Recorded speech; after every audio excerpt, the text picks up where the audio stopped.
Alors aujourd'hui, donc, on a le plaisir d'avoir avec nous Stéphane Douady, hein, qui est directeur de recherche au CNRS. Et donc, Stéphane fait ses recherches au laboratoire Matières et Systèmes Complexes de l'Université Denis Diderot, dans l'équipe dynamique des systèmes complexes, c'est bien ça? Quelque chose comme ça, oui. Oui. Et dynamique des systèmes hors équilibre, pardon, j'ai des notes.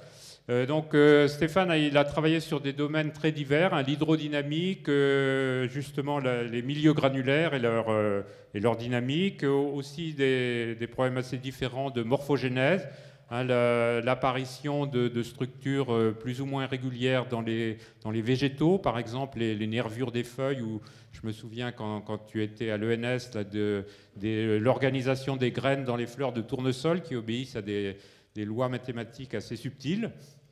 Donc il a travaillé sur pas mal de sujets comme ça, avec beaucoup de beaux résultats, parce que j'ai vu que tu avais eu 2 médailles CNRS, celle de bronze et celle d'argent, donc peut-être celle d'or bientôt.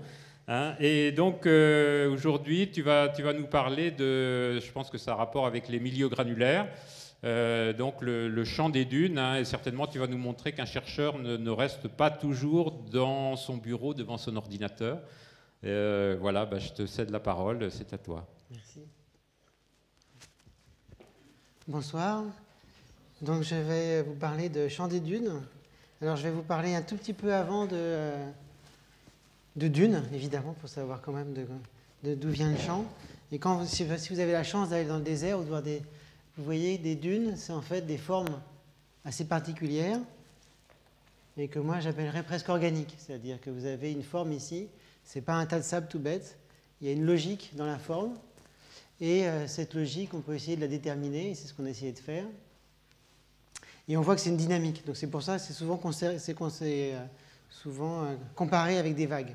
Si on a l'impression de voir quelque chose qui bouge. Vous voyez que, à la fois, vous voyez que ce n'est pas n'importe quoi, et en même temps, si je vous demande l'exercice qui est de dire, je vous donne la photo, écrivez une description que vous pouvez donner à quelqu'un sans la photo et qui permettent de deviner ce que c'est très difficile. Donc à la fois, il y a une structure particulière et en même temps, on a du mal à la décrire. Alors les dunes, c'est en fait, si on regarde le Larousse, c'est écrit comme un tas de sable formé par le vent. C'est assez simple, c'est assez triste, ça ne décrit pas sa forme. Et c'est effectivement le vent qui est essentiel. Donc voilà le cas d'une tempête. Alors là, c'est assez particulier, c'est-à-dire que le vent se retourne, il change de direction. Et du coup, il est capable d'entraîner du sable à une hauteur beaucoup plus grande que d'habitude. Donc là, il vole à peu près à 1 mètre de haut.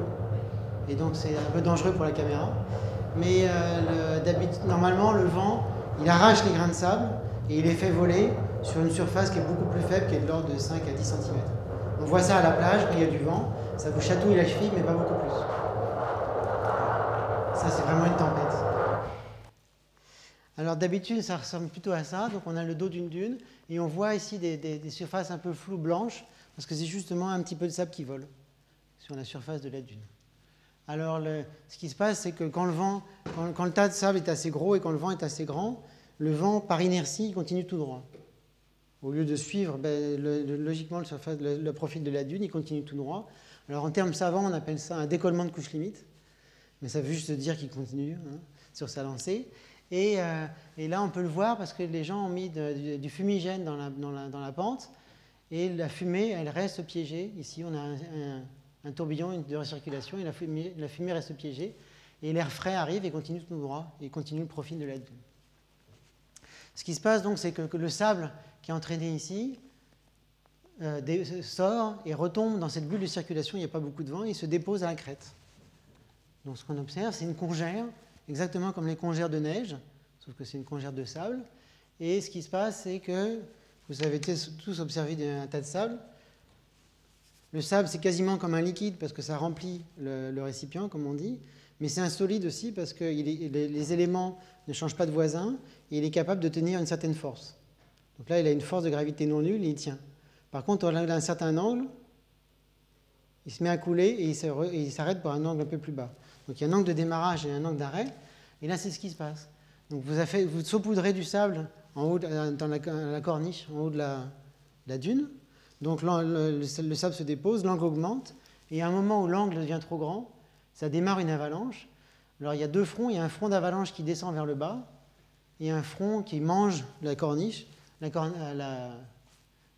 congère, et qui finit par la vider pour déposer tout le sable sur le front d'avant. Donc cette face-là est très pentue, la face en aval du vent est très pentue, et c'est avec des avalanches, et donc on appelle ça la face d'avalanche. Et c'est comme ça que la dune avance, parce que le sable est gratté à l'arrière de la dune, déposé en haut, ça descend, et donc toute la dune en fait avance un peu comme un rouleau. Voilà. Alors ça marche pour toutes les tailles de dunes, donc ça c'est une dune un peu plus grande, et on voit que la taille du dépôt, qui dépend en fait typiquement de la distance à laquelle le sable est emmené, est à peu près toujours la même. Donc ça fait une petite congère comme ça, qui se vide en faisant toujours des phases d'avalanche, les doigts. Mais il n'y a rien de dramatique. Alors les géologues, ils ont caractérisé la différentes formes de dunes depuis longtemps, surtout depuis qu'il y a des satellites pour prendre des photos de l'espace. Et donc une forme la plus simple, c'est ce qu'on appelle la barkhane, qui est un mot turc qui veut dire dune mobile, parce que c'est les dunes qui avancent le plus quand le vent est toujours constant et arrive de derrière comme ça, avec les cornes devant. C'est comme un taureau avec les cornes vers l'avant. Voilà, et là le sable est gratté à l'arrière, déposé à la corniche, ça fait une avalanche à l'avant et ça avance. Donc là, c'est une dune qui est déjà assez grande, parce que ça, c'est une route aux États-Unis. Mais c'est des dunes qui ne sont pas farouches, comme on peut dire. C'est-à-dire que s'il y en a deux, elles se tiennent par la main. Et quand il y en a beaucoup, en fait, elles se tiennent tous, elles mettent leur frontière, leur crête ensemble. Et ça fait des dunes ce qu'on appelle transversales, c'est-à-dire que la crête de la dune, globalement, est transverse au vent. Voilà. Donc ça, c'est les formes de dunes les plus simples. Et c'est des dunes qui sont très mobiles, effectivement, parce que là, c'est au Chili. Elles sont amenées sur le bord de la plage. Le vent les emmène dans l'intérieur des Andes. Et elles sont capables de monter les collines, redescendre dans la vallée, remonter en face. Donc elles se propagent assez vite. Alors la vitesse, par contre, on pose la question, la vitesse est assez fluctuante. C'est-à-dire qu'elles peuvent rester quasiment un mois comme ça sans bouger, quand le vent n'est pas trop fort. Donc on fait une piste, la piste tout va bien, et puis il y a un jour une tempête, et là elles avancent de 10 mètres, donc elles bloquent la piste, il faut en faire une autre. Donc quand c'est une piste, ça va. Quand c'est la route nationale 1 du Maroc, ça fait toujours des accidents. C'est-à-dire qu'il y a un panneau, attention dune, un certain virage, et parce qu'effectivement les jours de grand vent, la dune avance, et donc elle se retrouve au milieu de la route. Ça fait toujours des accidents, régulièrement. Alors, ce qui est intéressant dans ces dunes, c'est qu'elles ont aussi une taille, il y a une taille minimum. C'est-à-dire, là, vous voyez, c'est justement au Maroc, sur le bord de la plage, il y a les alizés qui prennent le sable. Là, la dune est assez grande parce qu'elle fait une avalanche, ça veut dire que le sable est vraiment déposé en haut puis coule. Donc tout le sable qui est à l'arrière est déposé devant, donc elle ne perd pas de sable. Par contre, ici, vous avez un dôme, qu'on appelle, qui n'a pas de phase d'avalanche, et ce dôme-là, en fait, il est trop petit, il va disparaître. Alors pourquoi ça disparaît ? Parce que le vent qui entraîne le sable, si on suppose qu'il y a une surface sans sable, ben le vent avance, il arrive sur du sable, par dépression, le vent est obligé de faire le tour du grain de sable. Donc il fait une petite dépression, il est capable d'aspirer le sable. Le sable commence à voler, il prend la vitesse du vent, et quand il retombe, il tape le sable et il en fait voler d'autres. Et donc petit à petit, ça augmente, donc le sable vole, prend la vitesse du vent, et ainsi de suite, et ça augmente la quantité de sable qui s'envole. Ça va bien. Jusqu'à un moment où, en fait, le vent donne tellement d'énergie au sable qu'il ne peut plus arracher d'autres grains. Ou si vous préférez, si vous mettez plus de sable qui vole, eh ben, le vent s'arrête et le sable retombe. Donc il y a une quantité de sable maximum qui peut être emmenée. Et si on regarde la distance entre quand est-ce que le vent commence à arracher le sable et puis atteint sa vitesse, la longueur, la quantité maximale de sable, ça donne une certaine longueur qu'on appelle longueur de saturation. Voilà. Et si on essaie de calculer la distance caractéristique, je fais un petit d'ordre de grandeur là, pour les physiciens, il y a deux forces qui comptent. Il y a une première force, c'est la gravité. On laisse tomber le grain dans la gravité, donc c'est G fois la densité du grain fois le volume du grain, donc qui va comme le diamètre au cube. Voilà. Et il y a une force qui est une force du vent, qui elle va comme justement la densité du fluide, fois la vitesse du fluide au carré, fois la section du grain, donc comme le diamètre au carré. Et si on fait le rapport des deux, ça nous donne une longueur, du coup le diamètre, ça fait le diamètre fois la densité du grain, divisé par la densité du fluide. D'accord. Et ça donne une longueur caractéristique qui, alors même que la diamètre du grain est tout petit, mais le rapport des densités est énorme. Parce qu'entre l'air et le grain de sable, il y a un facteur de 2000 ou plus, 6000 je crois. Et donc il y a un rapport énorme, ce qui fait qu'on obtient des longueurs qui sont facilement de l'ordre de 10 mètres avant que le vent se sature. Et donc on ne peut pas faire de dunes typiquement de moins de l'ordre de 5 à 10 mètres de sable. Mais donc c'est dramatique, ça veut dire que pour étudier les dunes de sable, on est obligé d'aller dans le désert. On ne peut pas les utiliser en laboratoire. Alors en fait, c'était vrai jusqu'à ce qu'on trouve justement un moyen pour le faire en laboratoire, en remplaçant la densité en remplaçant le fluide. C'est-à-dire que si on prend un fluide maintenant qui est plus dense que l'air est très peu dense, mais si on remplace l'air par de l'eau est 1000 fois plus dense que l'air, et donc à ce moment-là, on réduit cette longueur caractéristique d'un facteur 1 millième. Et donc, a priori, on peut faire des dunes à l'échelle 1 millième en laboratoire. Et donc, c'est ce qu'on arrive à faire. Et là, vous avez un film historique, si j'ose dire, avec une qualité historique aussi. C'est-à-dire, c'est les premières dunes qui avancent en laboratoire. Voilà. Les petites dunes qui avancent, avec les cornes vers l'avant. Alors là, elles avancent vraiment, c'est-à-dire que d'habitude, quand on met un petit tas de sable dans le vent, ça va faire des cornes. Et puis, on a l'impression que ça avance parce que le dos avance. Mais en fait, il n'y a pas de dépôt devant. Et donc, en fait, en même temps qu'elle avance, elle disparaît. Là, si vous regardez bien, elle avance vraiment, c'est-à-dire que c'est tout qui avance en masse. Alors, donc ça marche bien, donc on a des belles comparaisons entre les dunes sur le terrain et les dunes en laboratoire. Et on peut regarder la vitesse des dunes. Donc ça, c'était Bagnol qui avait décrit ça en 1954. Je ne sais pas si vous avez entendu parler de Bagnol, peut-être pas. C'était un ingénieur militaire anglais qui était stationné en Égypte, et donc avant la guerre. Donc il s'ennuyait un peu, et donc il a pris sa Ford T, et il a exploré tout le désert égyptien et libyen. Donc il est connu des géographes pour ça, et en même temps il a vu plein de dunes, et il s'intéressait à comprendre la forme des dunes, et donc il a décrit il est rentré, après la guerre, pendant la guerre, il a aidé à la victoire des Anglais sur les Allemands, parce qu'il savait comment se déplacer dans les dunes. Et donc, il a formé un corps d'éclaireurs pour aller voir où étaient les Allemands, leur donner des faux signes, les attirer dans des endroits dangereux pour les tanks, disons-nous. Et donc, il a beaucoup aidé. Et après, il est rentré, quand il a été démobilisé, il est rentré chez lui, il s'ennuyait un peu. Et donc, il a construit dans son jardin une soufflerie pour regarder comment le sable transporte. Et il a mesuré tout. Et à la fin, il a écrit un livre qui est une vraie Bible sur les dunes. Il y a tout sur le transport du sable par le vent, la forme des dunes, etc. C'est superbe. Et donc, lui, il dit, le vent est turbulent à la surface de la Terre, quand les rafales arrivent. Si le vent est turbulent, ça veut dire qu'il n'y a pas d'échelle caractéristique. S'il n'y a pas d'échelle caractéristique, le vent à la sommet de la dune, en fait, il dépend que de la forme de la dune, qui est toujours la même. Donc, quelle que soit la taille de la dune, en fait, le vent au sommet de la dune est un peu plus fort qu'à la base. Il est augmenté par la compression, mais d'un facteur 1,2, 1,4. C'est pas beaucoup plus. Mais c'est toujours la même. Donc le flux de sable, qui est la quantité de sable qui peut être emmenée par le vent, est toujours le même, quelle que soit la taille de la dune.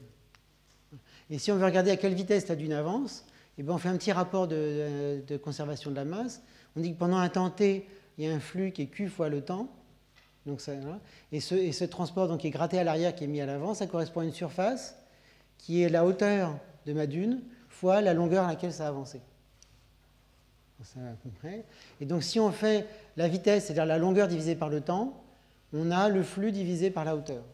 Et donc typiquement, les dunes, elles vont inversement proportionnelles, la vitesse est inversement proportionnelle à la hauteur. Donc ça, c'est des mesures sur le terrain. Donc ça, c'est l'un sur la vitesse en fonction de la hauteur. On voit que ça marche bien en fonction, il y a différentes forces de vent à différents endroits. Et donc les très grosses dunes, il y a beaucoup de sable à transporter.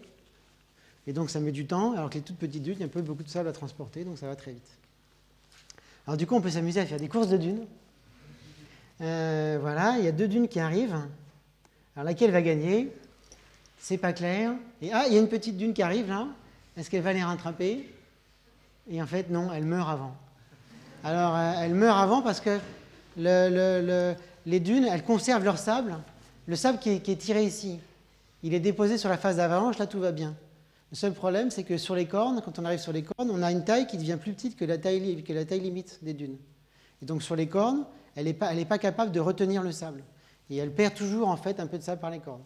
Sauf s'il y a du sable qui arrive par derrière. Et donc une toute petite dune, en fait, ici, finit par perdre son sable. Et ça avance. Alors on peut s'amuser à faire des collisions de dunes aussi.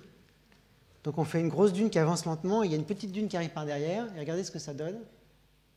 Tac. Ça découpe, en fait, vous voyez que la petite dune à l'avance, commence à découper la dune qui est devant. Voilà. Si vous regardez bien, il y a une toute petite dune qui se décroche. Là, il y a une petite dune qui se décroche. Là, elle découpe quasiment en 2 morceaux qui se recollent, et elle se recolle avec la précédente pour refusionner et faire une seule dune. Donc il y a des règles qui sont assez intéressantes et en fait qui permettent de comprendre un mystère qui existait, c'est-à-dire que les dunes, en fait, elles sont un peu comme nous, c'est-à-dire pour rester à taille à peu près constante, il faut qu'on équilibre les gains, c'est-à-dire ce qu'on mange, et les pertes, ce qu'on dépense. Si on mange plus que ce qu'on dépense, on grossit. Et inversement, on maigrit. On a toujours un petit problème pour rester à peu près la bonne taille. Et les dunes, c'est à peu près pareil. C'est-à-dire qu'une dune, elle perd du sable par les cornes, mais qui est à peu près la même quantité, quelle que soit la taille de la dune, parce que c'est 2 cornes, on va dire. Et par contre, plus elle est large, plus elle peut capter du sable qui vient par derrière. Donc une grosse dune, elle capte beaucoup de sable et elle en perd un petit peu. Et donc elle devient encore plus grosse. Inversement, une petite dune, elle ne capte pas beaucoup de sable et elle en perd. Et donc elle en perd plus qu'elle n'en gagne, et donc elle fond. Et donc il y a une taille d'équilibre, mais elle est instable. C'est-à-dire que si on est un peu plus gros, on devrait continuer à grossir, et si on est un peu plus petit, on devrait continuer à diminuer. Et donc en fait, dans le désert, ce qu'on devrait voir, par exemple, loin de la plage du Maroc, ce qu'on devrait voir, c'est une dune absolument énorme qui absorbe tout le sable, et puis toutes les autres qui viennent la nourrir. Et en fait, c'est pas ça qui se passe. Ce qui se passe, c'est que sur des centaines de kilomètres, donc de l'ouest du Maroc qui traverse tout le Sahara occidental et qui va jusqu'en Mauritanie, on a des dunes qui ont toutes la même taille à peu près. Et ça, la seule explication, c'est justement parce que en fait, elles sont tout le temps en train de se rentrer dedans, comme ça. Donc elles se cassent et elles perdent des gros bouts. Et donc en fait, elles grossissent, et puis elles cassent. Et donc ça fait finalement une forme d'équilibre de taille de dune. Bon, mais ça, c'est la forme. Alors, il y a aussi d'autres choses qui perturbent les dunes, c'est que même les dunes qui sont comme ça, donc là, vous voyez une belle dune en forme de croissant, ce qui vous indique que le vent typiquement vient de là. Donc c'est pareil, c'est au Maroc, les alizés. Et ça, pour vous donner l'échelle, c'est pas un cheveu sur la photographie aérienne, c'est aussi la route nationale numéro 1 du Maroc. Voilà. Et donc la dune, elle fait 500 mètres de large sur 50 mètres de haut, typiquement. Et là, vous voyez que le vent, en fait, au lieu d'être dans cette direction-là, il a tourné dans cette direction-là. Parce que toutes les phases d'avalanche, elles sont tournées vers là. Et si vous zoomez ici, vous voyez que la dune qui était normalement comme ça, elle s'est coupée en 2 bouts. Il y a un petit bout là qui est prêt à partir, et il y a un autre bout ici. Donc de temps en temps, même dans les endroits où il y a des alizés, il y a des tempêtes. Et c'est ce que je vous ai montré le premier film, et ça retourne toutes les phases d'avalanche. Et là, il y a un flux de sable énorme. Alors il y a un flux de sable énorme parce que normalement, ça, c'est une forme qui est quasiment une forme aérodynamique. Vous voyez que la dune, elle avance avec le vent, mais si vous vous mettez dans le repère du vent, en fait, la dune, elle avance dans l'autre sens, et c'est une forme comme une forme d'aile delta d'oiseau. Donc c'est une forme très profilée, et qui normalement va bien. Et si vous changez la direction du vent, c'est plus du tout profilé, et c'est là aussi tout d'un coup le sable se met à exploser. Bon, ça c'est la vie des dunes, qui est relativement riche, comme vous pouvez le voir. Et ce qui se passe, c'est que cette dune-là, donc nous on est allé l'étudier, cette dune-là a la particularité de chanter. Donc là, c'est à vue, quand c'est toujours très joli, les dunes c'est toujours très joli vue d'avion ou vue de satellite. Et quand on est au niveau du sol, on est un peu comme la fourmi au milieu de l'herbe, c'est-à-dire on ne voit pas grand-chose. C'est tout plat. Et là, vous voyez, là je suis monté sur la dune d'en face, donc j'ai quand même une petite vue sur cette méga barcade. Et donc, elle fait à peu près 50 mètres de haut, et là, il y a toujours des belles phases d'avalanche. Et cette dune-là, donc, elle a la particularité de chanter. Est-ce que vous avez déjà entendu du chant des dunes? Oui? Non? Alors voilà, un chant de dune, si ça marche. Comme vous voulez. Alors ça, c'est moi, hein, c'est pas la dune. Voilà. Donc, je suis en bas de la dune, et je crie aux autres, à 50 mètres de haut, là, de descendre. Donc là, vous l'entendez, il répond, hein, qu'est-ce qu'il y a? Je n'entends pas. Là, il y a un peu de bruit de vent. Et voilà le son que ça fait.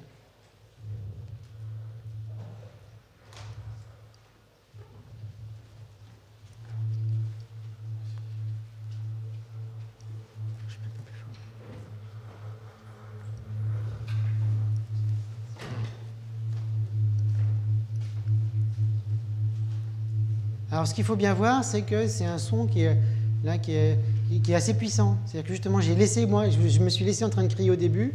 Vous vous rendiez compte que c'est avec le bruit du vent, que c'est un enregistrement où il n'y a pas d'amplification, il n'y a aucun traficage. Donc, je suis avec ma petite caméra de touriste et je dis allez-y, descendez, et voilà ce qu'on entend. Donc, c'est un son qui est absolument énorme, en fait. Il fait 110 décibels. Je ne sais pas si vous vous rendez compte. Là, il n'est pas très fort parce qu'ils sont encore à 50 mètres. Et au fur et à mesure qu'ils descendent, l'amplitude du son va monter parce qu'il se rapproche de moi. Alors 110 décibels, c'est le bruit d'un petit avion qui vous passe au-dessus. Et comment est-ce qu'on s'en est rendu compte? Bon, je baisse déjà un peu là. Comment est-ce qu'on s'en est rendu compte? C'est que moi j'ai mis l'oreille dans la dune de sable pour voir si on entendait, et ça m'a fait mal à l'oreille. Et la seuil de douleur dans l'oreille, c'est 120 décibels. Et après, on est retourné avec des dBmètres et on peut mesurer effectivement 110, 115 décibels sans aucun problème. Donc c'est un son qui est vraiment énorme et qui est basse fréquence. Vous entendez, c'est un son soutenu. Voilà. Et qui est basse fréquence, là qui est de l'ordre de 110 Hz. Et si on calcule la distance, la longueur d'onde, la vitesse du son dans l'air, c'est 330 mètres par seconde. Vous savez que s'il y a un éclair, vous comptez 3, et au bout de 3 secondes, le son a fait à peu près 1 km.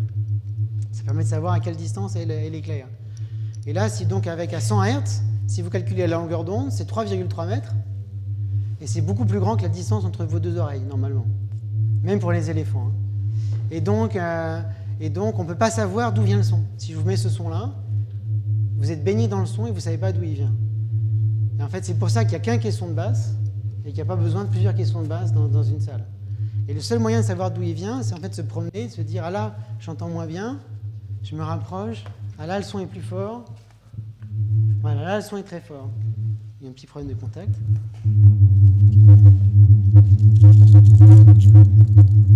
Et donc, je sais que le son vient de là. Et donc, si on fait ça, on se rend compte en fait que le son, il vient justement de la partie d'avalanche, c'est-à-dire qu'il descend dans une avalanche, et ça fait ce son-là.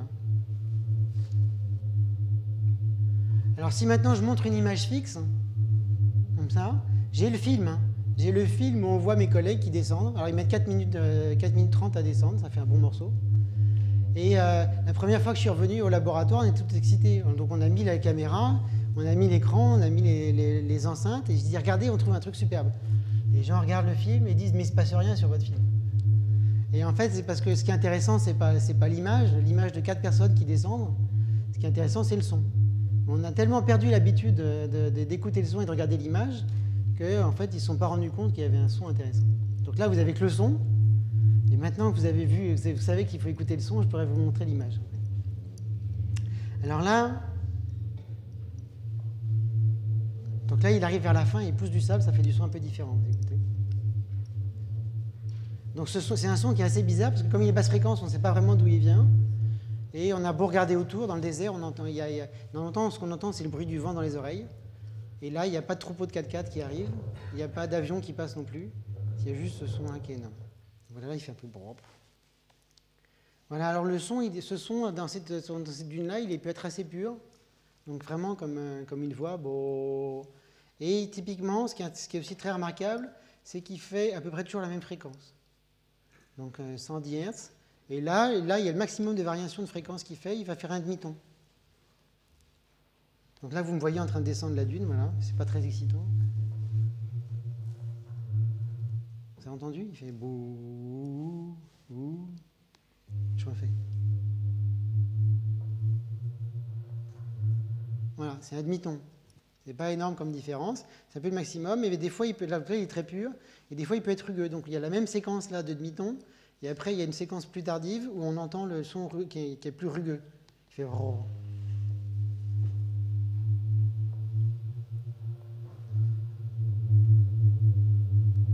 C'est un brrrr. Donc, typiquement, quand les gens entendent ce son-là, et là, vous voyez le sable qui coule.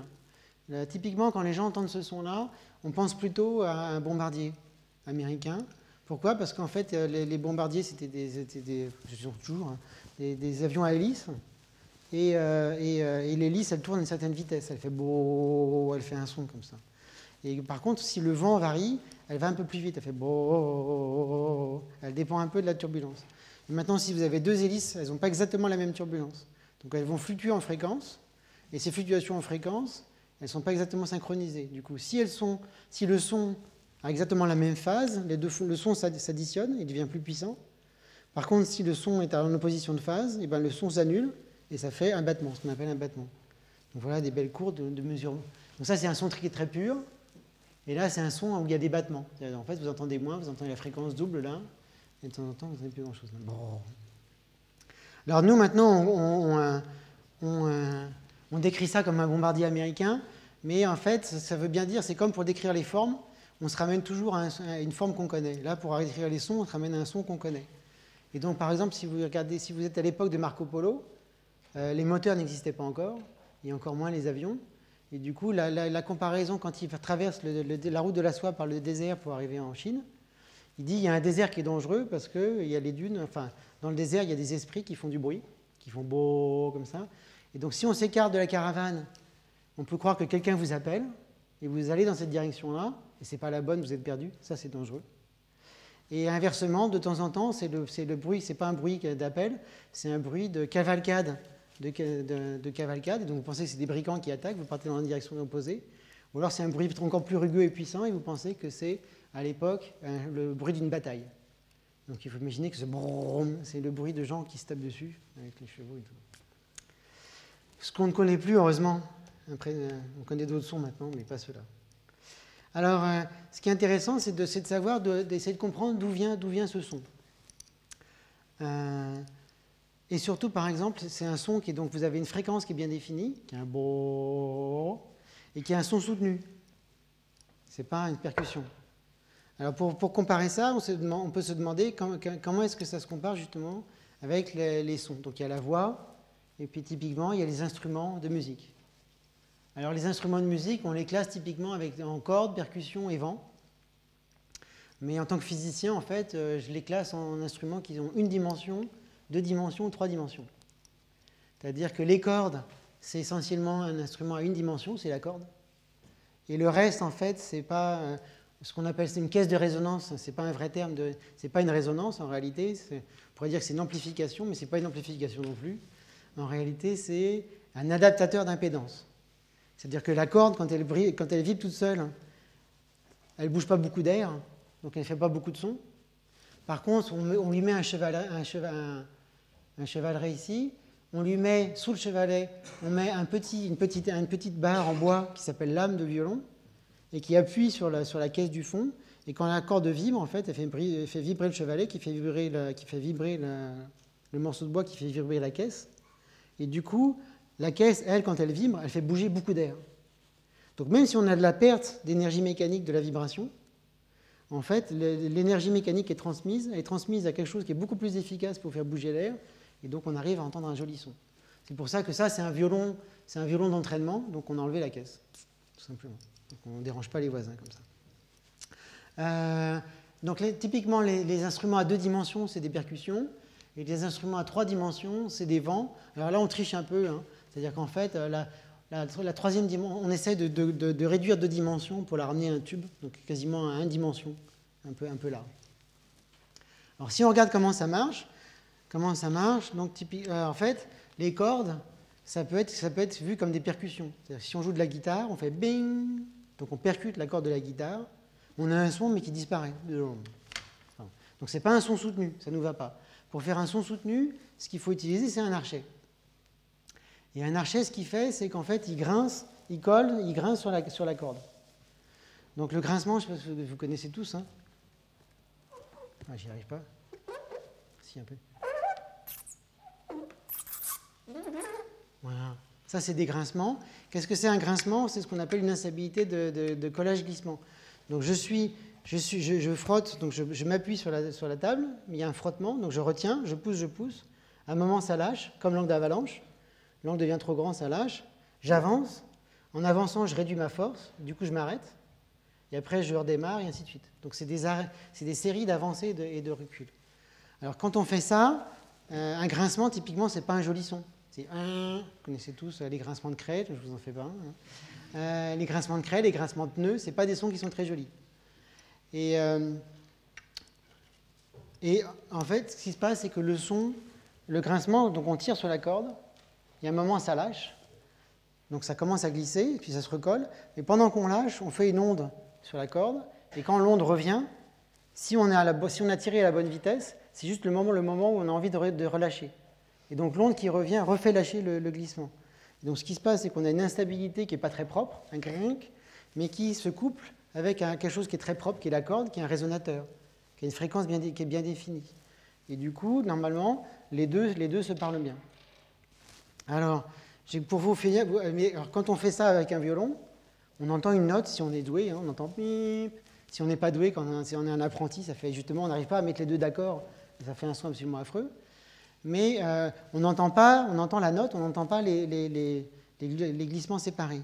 Alors j'avais chez moi une porte qui grinçait très bien, et avant de mettre de l'huile, je l'ai enregistrée.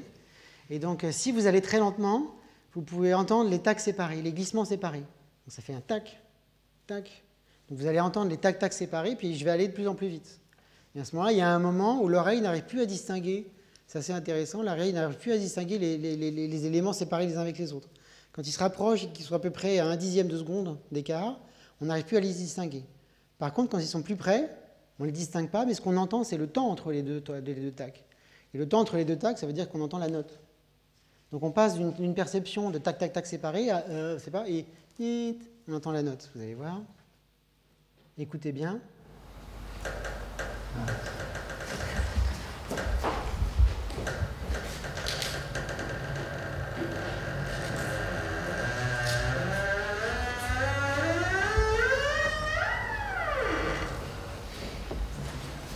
On refait, vous avez entendu?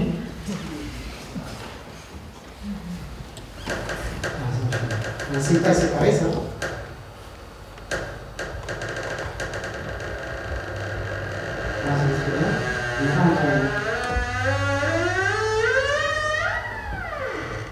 Alors le son est assez joli là en fait, c'est pas un grincement affreux. Pourquoi? Parce qu'on a la même chose qu'un violon. C'est-à-dire qu'en réalité, les tacs, ce qu'ils excitent, c'est les modes de vibration de la porte. Et donc on entend plusieurs notes et qui sont en fait les différents modes de vibration de la porte. Donc là on a déjà un instrument de musique comme un violon. Donc on a déjà quelque chose qui refait repartir l'instabilité à faire ça. Alors je ne devrais pas vous parler des percussions, parce que justement ce n'est pas des sons soutenus, mais je ne résiste pas au plaisir. Et donc les percussions, c'est des éléments... Alors pourquoi est-ce que c'est joli aussi une corde? Pourquoi est-ce que les cordes c'est joli? C'est qu'en fait donc, on a une corde qui est accrochée au debout, et vous avez vu que normalement quand on la fait vibrer, le mode de vibration fondamental, c'est la corde qui monte et qui descend. Donc il fait une demi-période, une demi-période. Et ça, si on regarde le temps de la vitesse, il y a une certaine vitesse du son, ça nous donne une certaine fréquence. Si on regarde le mode d'après, je suis toujours accroché. La seule possibilité que j'ai, c'est de rajouter une demi-période.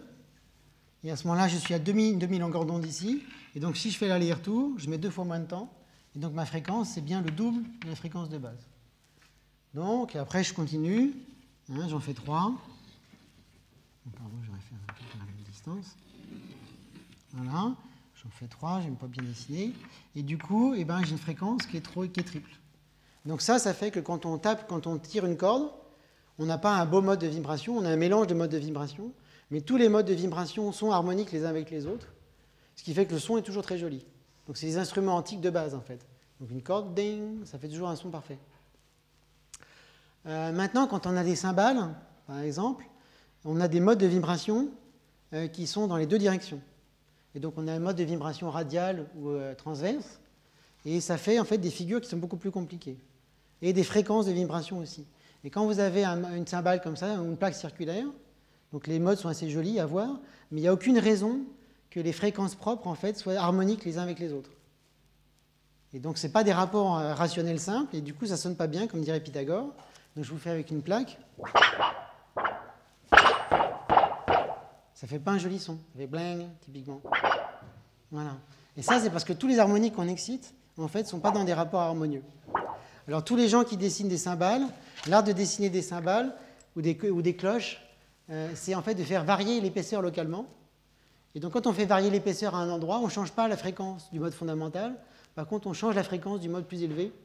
Et donc on arrive, en fait, en changeant la forme et en changeant les épaisseurs, à changer les rapports de fréquence des différents modes, et du coup avoir un son qui est joli. Mais donc c'est tout un art qui était secret pendant très longtemps. Voilà. Alors pour les vents, il y a deux types de vents. Il y a deux types de vents. Il y a, en fait, pour un physicien, il y a les vents qui sont les vents de Kármán et les vents qui sont des Bernoulli. Alors on va appeler ça les flûtes, les anches et les embouchures, mais ça c'est des Bernoulli.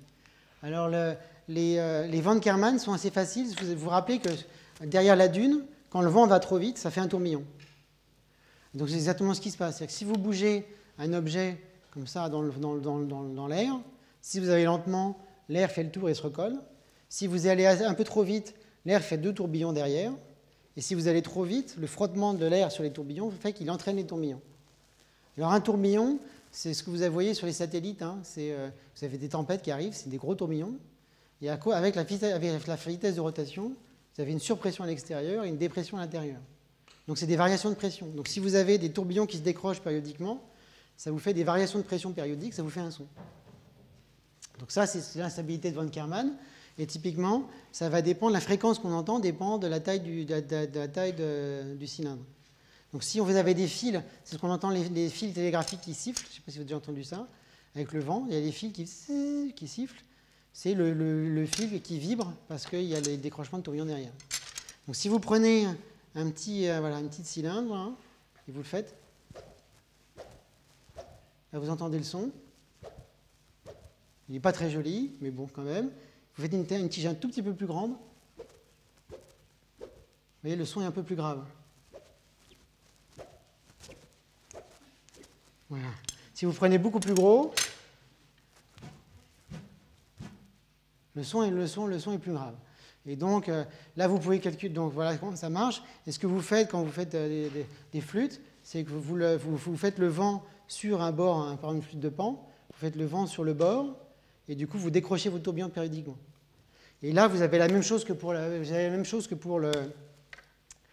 violon. Donc vous avez un sifflement comme ça, qui n'est pas très joli, mais qui est couplé à un résonateur, donc un tube d'une certaine longueur. Donc le son se propage, il rebondit, il revient, et quand il revient, il redécroche, il aide le décrochement d'un tourbillon, et donc les deux, l'instabilité qui n'est pas très propre et le résonateur, font un son qui est joli. Et donc on module la longueur du tube et on a des notes de fréquence différentes. Voilà Bernoulli. Alors Bernoulli, c'est comme quand on siffle. Hein. Non, von Kármán, pardon, c'est... Voilà, je siffle et je change le volume. Là, je résonne, en fait, le son est beau parce que je résonne avec le volume de la bouche, donc je change le volume de la bouche. Voilà, c'est tout sifflé. Maintenant, Bernoulli, c'est autre chose. Alors j'ai oublié d'amener du papier. Qu'est-ce que quelqu'un a 2 feuilles de papier? Une feuille de papier coupée en 2. Tiens, il y a plusieurs feuilles. Ah, merci. Voilà. Bernoulli, c'est une autre propriété qui est que quand c'est lié à la pression aussi. Quand vous avez un écoulement, par exemple, vous avez un tube ou une rivière qui se rétrécit. Vous avez une conservation de la quantité, de la quantité qui passe. Donc, si vous avez une certaine vitesse que ça se rétrécit, vous êtes obligé de la faire aller plus vite pour faire passer le même flux. Et donc la rivière, elle va aller plus vite au milieu. Et en fait, si elle va plus vite, elle crée pareil une force de pression qui est la même que celle qui aurait fait accélérer le liquide. Et donc en fait, il y a une dépression au milieu, comme pour aspirer le liquide dans la zone de convergence. Donc ça, c'est ce qu'a découvert Bernoulli il y a longtemps. Donc là où vous avez des rétrécissements où la vitesse accélère, la pression diminue. Donc c'est pas très intuitif, mais c'est assez important. Et c'est comme ça qu'on mesure, en fait, par exemple, la vitesse dans les liquides. Et les fameuses sondes Pitot, là, qui ont eu des problèmes dans les Airbus qui venaient du Brésil, c'est comme ça. C'est qu'on met à l'avant de l'avion un petit tube, il y a le vent qui passe à côté, et le vent crée une dépression, on mesure la dépression, et ça donne à quelle vitesse l'avion va faire le vent. Et donc, si je le fais entre 2 feuilles comme ça, voilà ce que ça donne. Donc, ça ne fait pas un son qui est très joli. Et ce qu'on entend, c'est comme un grincement. Ce qu'on entend, c'est qu'en fait, je souffle. Entre les 2 feuilles, tout va bien. Sauf que quand c'est passé entre l'étranglement des 2 feuilles, ça fait une dépression. Ça colle les 2 feuilles ensemble. C'est le tac qu'on entend. Et après, il n'y a plus d'espace, je pousse. Donc, ça se rouvre pour laisser passer l'air. Ça fait une dépression. Ça toque, et donc on entend le tac, tac, tac des feuilles de papier ensemble. Voilà. Mais ce n'est pas un son qui est très joli. Et donc, c'est exactement ce qui se passe quand dans les embouchures ou les anches. On fait passer l'air entre l'anche et l'embouchure, ou entre les deux anches pour les hautbois, ou entre les lèvres pour les tubas et trompettes. Et ça fait coller, ça fait se fermer régulièrement l'air, puis ça se rouvre, ça se referme. Donc on a des tac, tac, tac, des fermetures. Donc ça ressemble vraiment au grincement. Alors je vous fais une trompette sans trompette. Voilà. Ça, c'est mes lèvres qui font pap, pap, pap, qui se ferment régulièrement avec la vitesse du son. Alors le son n'est pas très beau, parce que là, ça n'arrive pas à résonner dans ma bouche. Par contre, je mets un résonateur derrière. Voilà. Donc le son, on va dire, est un peu plus joli. Voilà. Mais en fait, il n'est pas encore très beau. Alors là, j'ai une question piège, là. Vous avez un examen, un hétéro-écrite, surprise, je veux dire. J'enlève, vous imaginez que j'enlève, vous voyez, tous les instruments se démontent, là, et donc j'enlève le haut de l'instrument. Et donc là, on voit qu'il y a un angle, et donc c'est une flûte. Là, on voit qu'il y a une hanche, et donc c'est là, premier un Wernkermann. Là, on voit qu'il y a une hanche, et donc on sait que c'est un Bernoulli, mais je les enlève. Imaginez que vous avez les instruments sans les bouts. Et je vous demande, est-ce que c'est des Wernkermann ou un Bernoulli? Est-ce que vous êtes capable de me dire oui? Lequel est lequel? Il y a un indice quand même.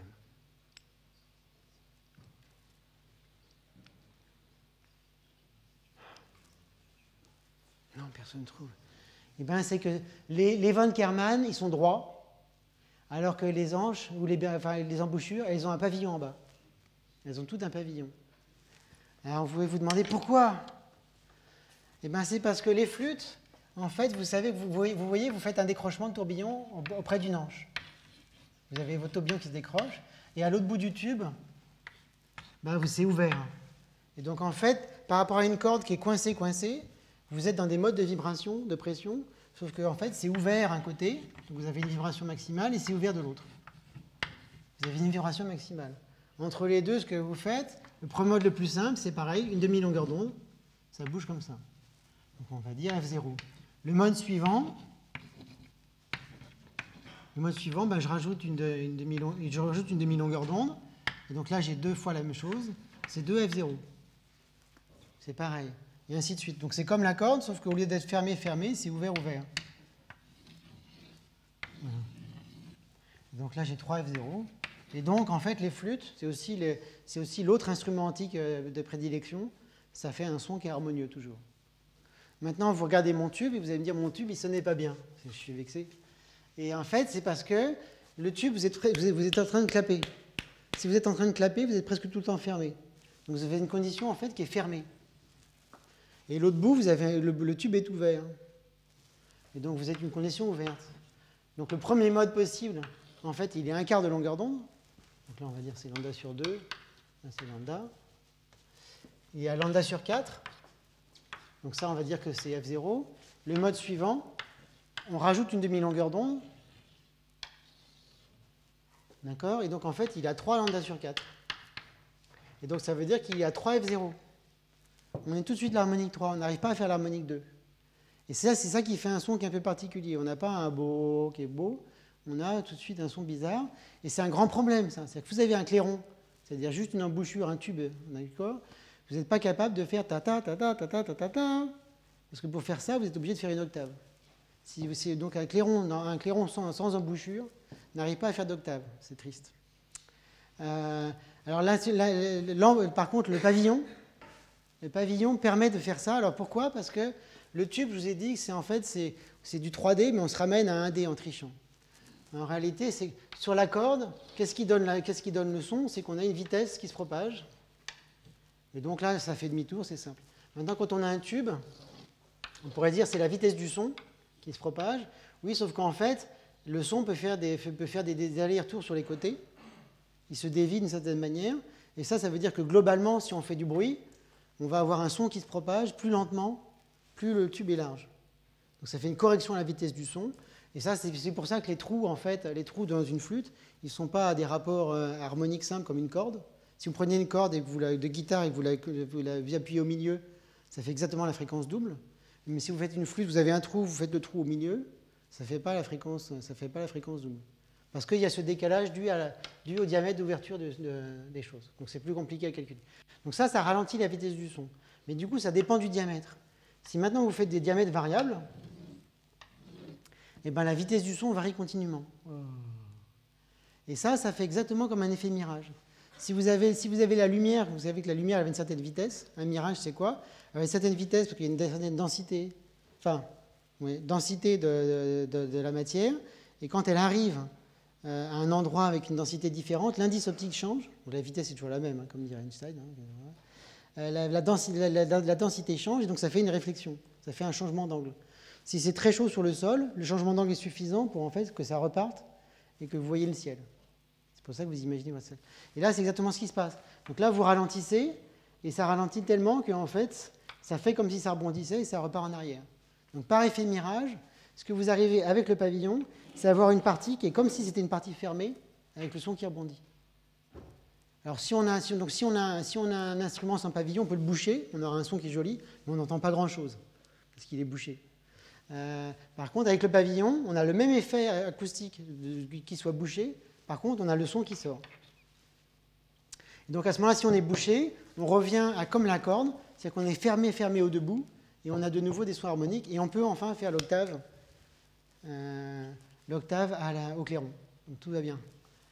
Et ce qui est spécial aussi, si vous regardez bien, donc là vous avez une clarinette, ou un hautbois, je ne sais plus, et vous voyez que le corps est en ébène, parce qu'il faut que ça soit assez solide quand même pour tenir le son, mais tous les pavillons ils sont en métal. Donc, typiquement on va appeler ça les cuivres par exemple. Alors pourquoi? C'est parce que si on le faisait en bois, en fait ça craquerait. Pourquoi? Parce que là on a le son qui ralentit. Et ça ressemble exactement à ce qui se passe quand on a une vague qui arrive sur la plage. Quand la vague arrive sur la plage, en fait, la vitesse, elle dépend de la hauteur de la profondeur, donc ici de la largeur, on va dire un petit peu, en fonction des zones. Et ce que ça fait, c'est que ça fait que les vagues déferlent. Alors si vous avez une onde qui arrive, elle va commencer à déferler. Sauf qu'en fait, il n'y a pas des parties de vitesse, de son qui arrivent au-dessus de l'autre. Ce que ça fait, c'est quand ça déferle, quand ça commence à déferler, ça fait une onde de choc. Donc elle devient raide et à la fin, elle fait même carrément une onde de choc.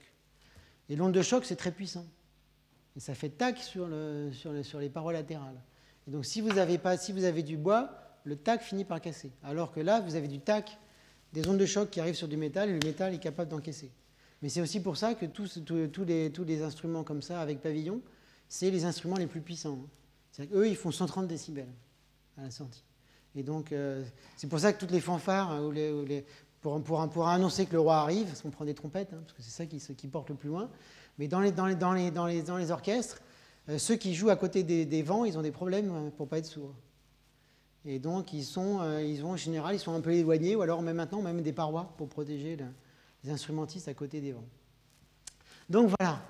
Alors si vous regardez bien, aussi les instruments anciens qui ressemblaient à ça, c'est justement, ils sont faits dans des cordes, parce qu'on a le pavillon naturellement.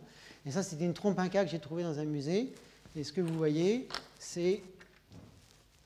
donc, il y a une canne creuse, donc qui a le tube, et au bout, on a accroché une corde pour que ça fasse justement un joli son. Voilà. Donc, on peut se demander... Donc, si on regarde les instruments de musique, tous les instruments de musique... Alors, il y a la voix aussi. La voix, je vous fais... Bo. Donc, c'est assez joli, on va dire. Et c'est un son soutenu. Alors maintenant, je vous demande la voix. Est-ce que c'est Bernoulli ou Von Karman?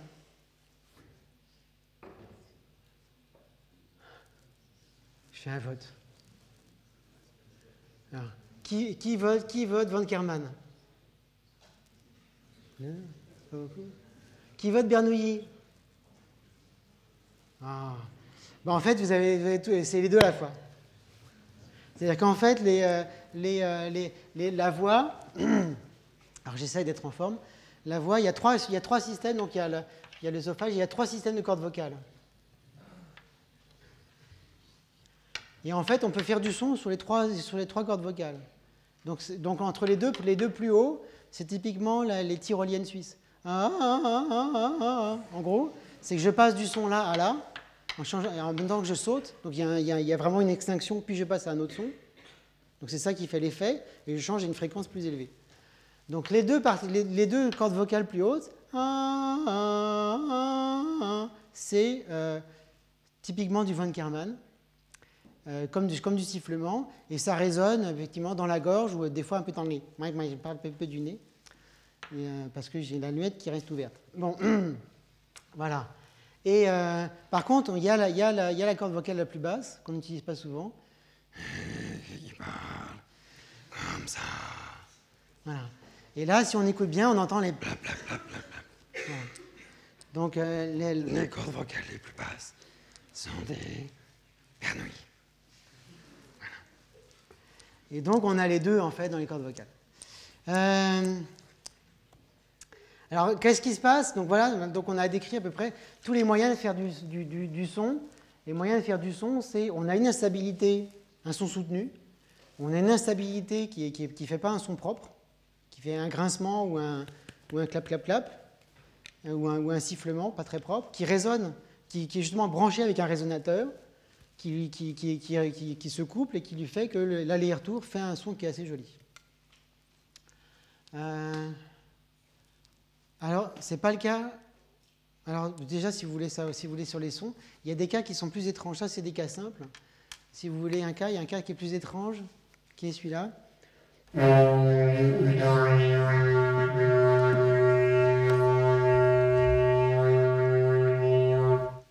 avez déjà entendu ça? Ça ressemble à des didgeridoo, en fait. Et pourquoi? Parce qu'en fait, là, je fais une résonance dans le tube. Donc, je fais ma trompette avec une résonance dans le tube, mais je fais aussi une résonance à l'intérieur de la gorge.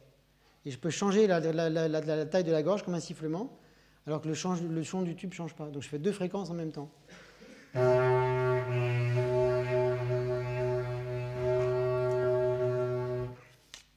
Et alors, je peux faire ça en sifflant aussi.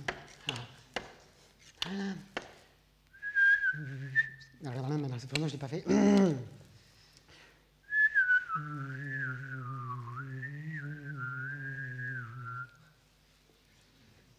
Et vous avez une idée de comment je fais celui-là? Je chante en même temps, voilà. Je chante en même temps, mais les deux interfèrent au niveau du sifflement, ça fait ça. Alors si on peut faire un triple fréquence dans un didgeridoo en chantant.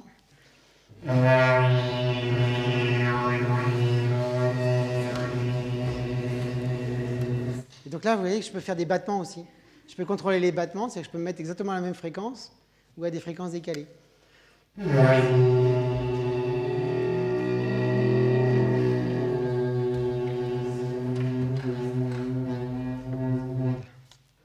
Voilà, bon, passons. Donc il y a des cas compliqués, mais c'est toujours à peu près la même chose, c'est qu'il y a toujours une instabilité qu'on met avec un résonateur. Donc là, j'en mets 2 ou 3 résonateurs en même temps, mais c'est toujours pareil. Et c'était pas très propre. Donc est-ce que c'est pareil dans le cas du chant des dunes? Dans le cas du chant des dunes, vous avez une belle fréquence soutenue, et donc c'est ça la question. Alors en réalité, on voit que ce n'est pas le bruit du vent. Parce qu'effectivement, donc ça c'est déjà assez grave. C'est même plus grave que mon beau. Donc en fait, la taille de la dune, ça fait des infrasons, vraiment infrasons, et même les éléphants n'entendent pas ces sons-là. Vous savez que les éléphants, ils ont des grandes oreilles, ils ont aussi une grande cage thoracique, donc ils communiquent entre eux par infrasons, que nous on n'entend pas, mais eux ils se parlent à très grande distance comme ça. Donc là, ça ne marche pas. C'est vraiment beaucoup trop grave. Le son qui est créé derrière une dune, en fait, est vraiment beaucoup trop grave. Et c'est vraiment l'avalanche seulement qui fait le son. C'est-à-dire qu'on peut faire ça sans vent, on pousse juste du sable, ça fait le son parfaitement. Ça pourrait être un grincement. Donc ça pourrait être, par exemple, un grincement, le sable qui coule. Quand il coule sur la dune, il grince. Et du coup, ça fait soit un bruit de grincement, soit un bruit de grincement qui résonne dans la dune, par exemple. Alors là, il y a deux raisons pour lesquelles ça ne marche pas. C'est que si ça résonnait dans la dune, ça serait exactement comme la longueur, comme une cloche, par exemple. Et ce qui donne la fréquence d'une cloche, c'est la taille, comme la corde. C'est-à-dire que c'est le temps que le son fasse l'aller-retour. Si vous prenez une cloche plus grande, la fréquence est plus basse. Et donc là, si on avait une résonance dans la dune, et ben en fonction de la taille de la dune, on aurait des fréquences différentes. Ou même sur une même dune, en fonction des endroits où on tape, on aurait des sons un peu différents.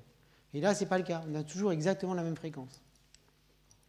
Donc, ce n'est pas une résonance. Ce n'est pas aussi un grincement tout bête, parce que vous avez vu, si on regarde l'écoulement du sable est complètement turbulent.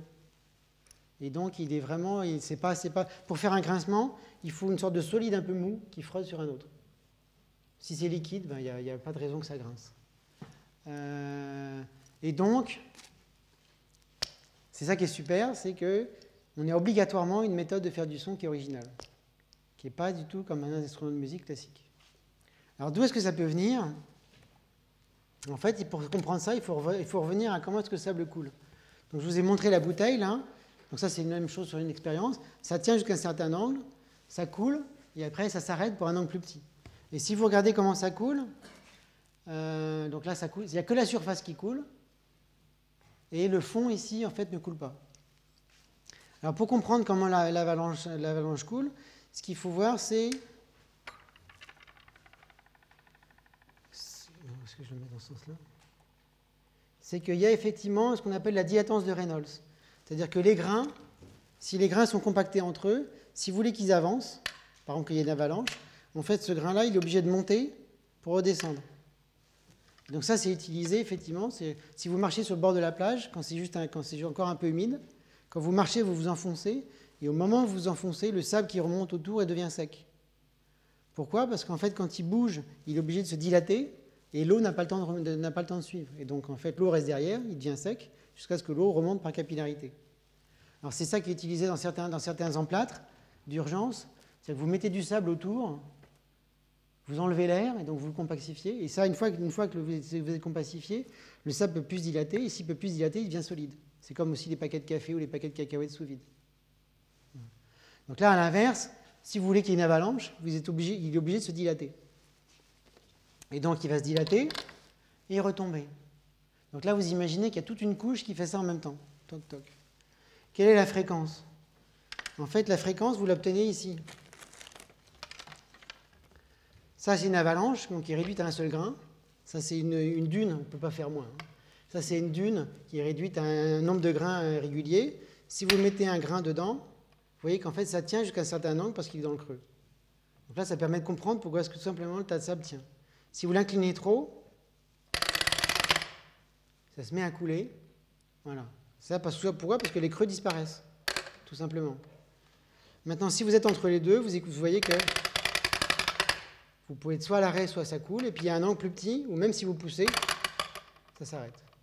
Donc vous avez bien vos deux angles, comme dans le sable, en fait, où il y a un angle, si c'est immobile, il y a un angle où ça démarre, il y a un angle où vous pouvez avoir les deux, puis il y a un angle en dessous duquel ça s'arrête, forcément. Et si vous écoutez bien, cette expérience-là, ça s'appelle le tac-tac, parce que ça fait tac-tac-tac-tac-tac-tac. Et donc, en fait, ce que vous entendez, alors là, il n'est pas très propre, hein, parce qu'il a beaucoup vécu. Donc, ça veut dire que la bille, elle descend à vitesse constante. Et cette fréquence-là, on peut la calculer assez facilement. Alors, si vous vous inquiétez, d'ailleurs, si vous voulez faire de la recherche plus tard, ou si vous voulez faire quelque chose de scientifique, et vous inquiétez que tout ce que vous avez, la recherche, ça devient très compliqué, parce que toutes les choses simples ont déjà été faites, et que ce qu'il faut faire, c'est quelque chose d'un peu plus compliqué. Ça, c'est un exemple que ce n'est pas vrai. Parce que ça, c'est un calcul qui est extrêmement simple. Et quand on a essayé mais qui n'avait jamais été fait, et quand on a essayé de l'écrire, de le publier, on a un référé qui nous a écrit « Oui, mais ça, un étudiant de deuxième cycle peut le faire. » Et donc, soit c'est vrai et c'est bien connu depuis longtemps, soit c'est pas vrai, et donc, dans tous les cas, il ne faut pas le publier. Alors en fait, il avait tort, c'est-à-dire que c'est effectivement très simple, on peut faire le calcul, mais ça n'avait jamais été publié, et pourtant ça donne la fréquence à laquelle les grains descendent. Et ce qui est intéressant, c'est que, donc il y a encore des choses simples qui restent à faire. Il y a juste des endroits que les gens n'ont pas regardé, où ils n'ont pas osé le faire. Et donc ce qui est intéressant, qu'est-ce qu'il y a comme dimension? Il y a le grain, il descend avec la gravité, et ce qui est important, c'est la distance. La diamètre des grains. Et donc, pour faire une fréquence, ce qu'on fait, c'est simplement, il y a une seule solution, c'est la racine de la gravité sur la distance. Et si vous regardez ça, elle descend effectivement à une fréquence qui est 0,4, typiquement 0,4 de G sur D. Et si vous prenez maintenant la taille des grains de sable du Maroc, que vous calculez quelle fréquence ça donne, vous obtenez exactement le son qu'on entend, c'est-à-dire 100 Hz. Et donc, le son qu'on entend dans l'avalanche, c'est le son des grains qui se font du saut de mouton. Alors d'habitude, on n'entend rien. quand on fait couler du sable, on n'entend rien du tout. Pourquoi? C'est parce qu'en fait, quand ils couchent dans le sable, quand ils coulent dans le sable, on est avalanche, là, l'empilement du tas de sable il est complètement irrégulier. Donc quand les grains se sautent dessus, ils se sautent dessus avec cette fréquence moyenne, mais en fait dans le désordre. Et c'est un peu comme les hélices qui battent toutes avec les fréquences différentes. Il y a des superpositions sonores, mais la plupart du temps, ça s'annihile les uns les autres. Donc on n'entend rien du tout. Par contre, si vous imaginez que tous les grains, toutes les couches de grains se mettent à monter en même temps et redescendre en même temps, ça peut faire du son. Parce que ce que vous avez maintenant, c'est toute la surface de l'avalanche qui monte et qui descend. Et ça, c'est exactement comme un haut-parleur, ou comme la caisse du violon, justement. C'est quelque chose qui pousse l'air et qui est très efficace pour émettre du son. Et en même temps, ce que vous avez, c'est tous les grains qui retombent en même temps. Et ça fait effectivement un impact sur le sol, et ça fait une onde sismique. C'est-à-dire qu'on sent le sol vibrer autour d'une dune qui chante. Donc si vous imaginez que tous les grains, au lieu de faire du saute-mouton dans le désordre, se mettent à bouger en même temps et redescendre en même temps, se synchronisent, c'est possible de faire du son. Et donc là, ce qui m'avait donné l'idée, c'était un film qui avait été fait par des collègues. Donc là, vous voyez en caméra rapide, c'est un film de billes d'aluminium dans un canal. Et vous voyez que là, elles montent toutes en même temps. Enfin, ça dépend des moments. Et moi, elles se synchronisent, elles montent en même temps, elles retombent. Puis après, elles repartent, elles remontent, elles retombent. Donc là, c'est plutôt désorganisé. Et voilà, ça se réorganise. Hop, toc. Et donc si ça fait ça, la surface, globalement, elle monte et elle descend. Et ça, c'est capable de vous faire une émission sonore. Alors les calculs, ça marche. Hein. C'est-à-dire, on peut être surpris par les 110 décibels, mais en réalité, si vous avez les grains, ils montent typiquement d'un dixième de grain quand ils font du saute-mouton. Si vous avez une couche de 20 grains, ce que vous avez, c'est la surface qui monte de 2 grains. Vous allez me dire, une surface qui bouge de 2 grains de sable, c'est pas grand-chose. Par contre, quand vous regardez votre haut-parleur qui bouge, le haut-parleur, vous ne le voyez pas bouger. Parce qu'en fait, il n'y a pas besoin qu'il bouge beaucoup pour avoir une grande puissance. Et la puissance du son, c'est tout simplement 1,5 de la densité de l'air, fois la vitesse du son, fois la vitesse à laquelle ça oscille. Et si on fait le calcul, avec juste 2 grains, une surface qui bouge de 2 grains, on arrive aux 110 décibels sans aucun problème. Voilà. Et on a aussi l'onde sismique dans le sol. Donc on arrive à vérifier que c'est bien, que c'est raisonnable, que ce soit les grains qui synchronisent et qui fassent cette émission sonore. Donc ça, c'est un mode d'émission sonore différente, parce que c'est un mode justement par autosynchronisation de tous ces petits grains de sable ensemble. Alors pour vérifier la théorie, ce qu'il faudrait, c'est changer les paramètres. Donc en fait, il faudrait changer le diamètre de la dune, le diamètre des grains de sable. En réalité, ça c'est très difficile, parce que quand on a une dune, cette dune-là, en fait, elle a des grains de sable qui sont extrêmement bien triés. Pourquoi? Parce que le vent, quand c'est trop fin, il entraîne et il ne le dépose pas. Donc ça fait de la poussière. Et donc quand il y a des tempêtes comme au Sahara que je vous ai montré, le sable est capable de remonter jusqu'en Suède ou jusqu'aux États-Unis. Et vous savez, après les périodes de sirocco, il pleut un peu et toutes les voitures sont couvertes de poussière rouge. En fait, elle vient directement du Sahara. Et en fait, les grandes plaines céréalières des États-Unis ou du Chine, qui s'appellent du loess, c'est en fait des dépôts énormes géologiques de ces poussières de désert comme ça. Donc ça voyage beaucoup, et ça c'est déposé. Et après, quand c'est trop gros, le vent n'est pas capable de les prendre.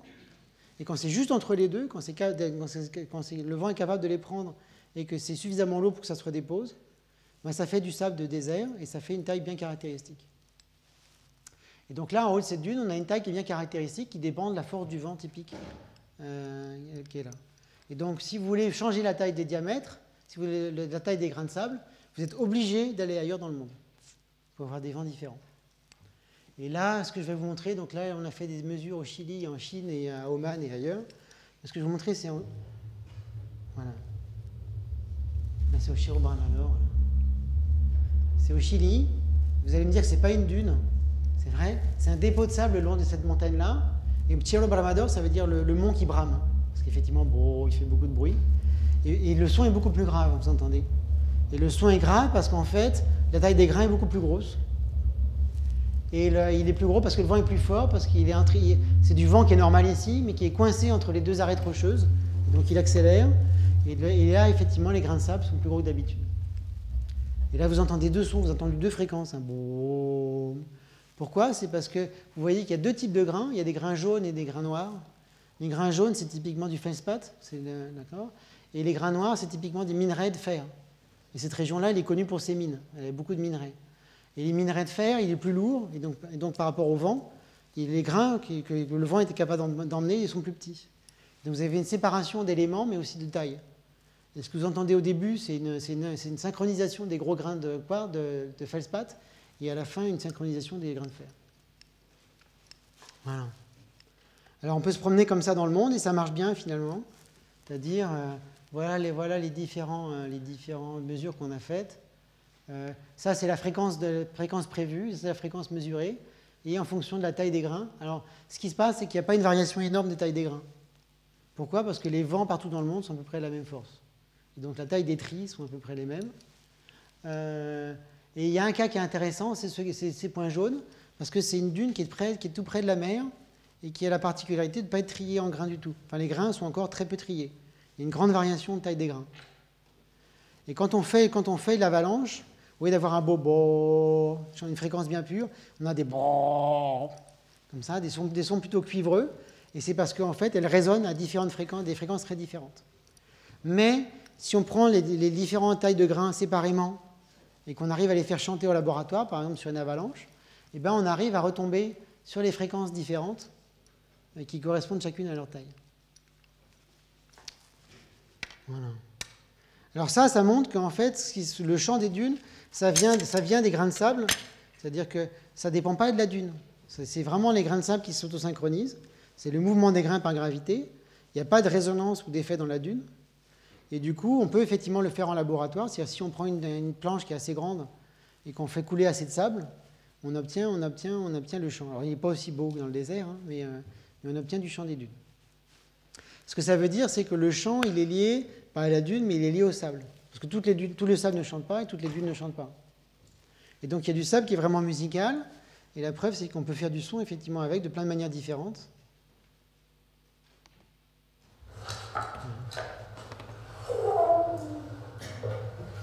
Et là, vous entendez aussi, le son est différent.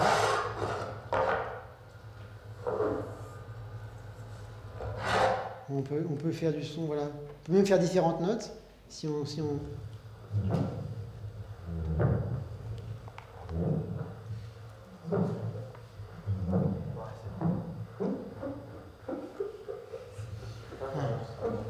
Là, on peut le faire à la main, on peut le faire après, on peut le faire en fait aussi dans un laboratoire. En poussant du sable, on arrive à faire des notes différentes.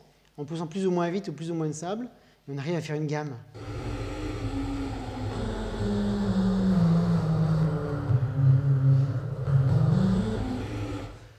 Alors ça prouve que c'est le sable qui est particulier. Donc je vous en ai amené là. Je vous ai emmené du sable de la grande dune là, que vous avez vu au Maroc. Et donc il arrive à faire du bruit. Alors vous pouvez vérifier, il n'y a pas un petit animal dedans, c'est le du sable. Et là, si vous écoutez bien, il fait un son qui est assez bon, qui est bout, mais qui est assez pur. Ça, c'est parce que le sable, il a vraiment, ce sable-là, il est particulier, il est extrêmement bien trié. Ils ont presque tous le même diamètre. Je vous ai amené aussi, vous êtes gâtés, du sable qui vient d'Oman, du sultanat d'Oman. Et là, c'est le sable que je vous ai parlé tout à l'heure, qui a des grains très, très différentes et qui fait du son très cuivré. Alors celui-là, c'est mon record de chant, si j'ose dire. C'est-à-dire que le sable, il chante, là, mais il chante aussi plus ou moins bien, plus ou moins facilement. Si vous allez en Chine, par exemple, il chante très difficilement. Aux États-Unis, c'est pas facile non plus. Mais le Maroc, c'est pas mal, et Oman, c'est extraordinaire.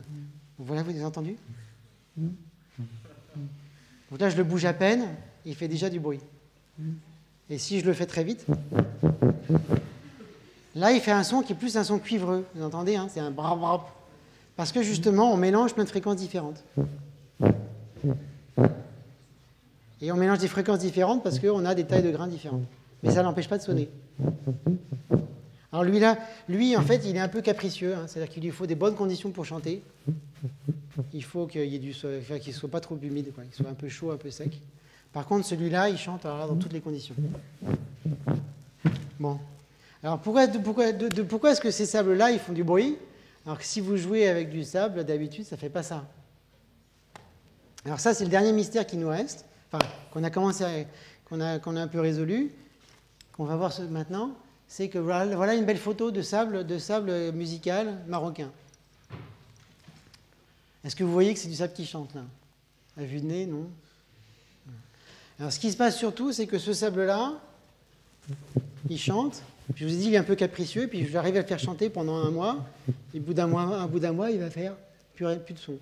Il va devenir aphone. Alors, on peut faire la psychothérapie du sable, c'est-à-dire lui dire, bon, bah, il vient du Maroc, hein, il fait chaud, il fait beau, et puis on l'amène à Paris en hiver, c'est normal, il déprime. Et donc, pour lui remonter le moral, on lui met des lampes qui chauffent. Là. On lui met des lampes qui chauffent, et ça, c'est effectivement, c'est un peu efficace. C'est-à-dire qu'on le met sous une grande halogène, il se remet à chanter un peu. Mais c'est palliatif. C'est-à-dire qu'on le met sous une halogène, on le triture pendant un mois, et là, il finit vraiment par devenir aphone et ne plus rien chanter du tout. Alors, on peut se dire c'est triste, on est obligé de retourner au Maroc. Mais puis on peut aussi se dire, mais il faut quand même comprendre pourquoi c'est comme ça. Alors pour continuer la psychothérapie, quand on a le mal du pays, qu'est-ce qui nous manque? C'est pas seulement le climat, mais c'est... Là, pas seulement la chaleur, oui, parce qu'on l'a eu, c'est... Les... Voilà, la famille. Et donc en fait, je me suis dit, qu'est-ce qu'il y a de spécial autour de... Il y a des dunes qui chantent un peu partout dans le monde, mais pas vraiment toutes les dunes, et plus ou moins bien. Donc j'ai commencé à réfléchir, qu'est-ce qu'il y a de spécial dans ces dunes qui chantent? Autour des dunes qui chantent. Et un matin, je me suis réveillé en me disant, mais oui, il y a des lacs de sel. Alors vous savez qu'il y a des lacs de sel dans le désert. Vous savez pourquoi il y a des lacs de sel dans le désert?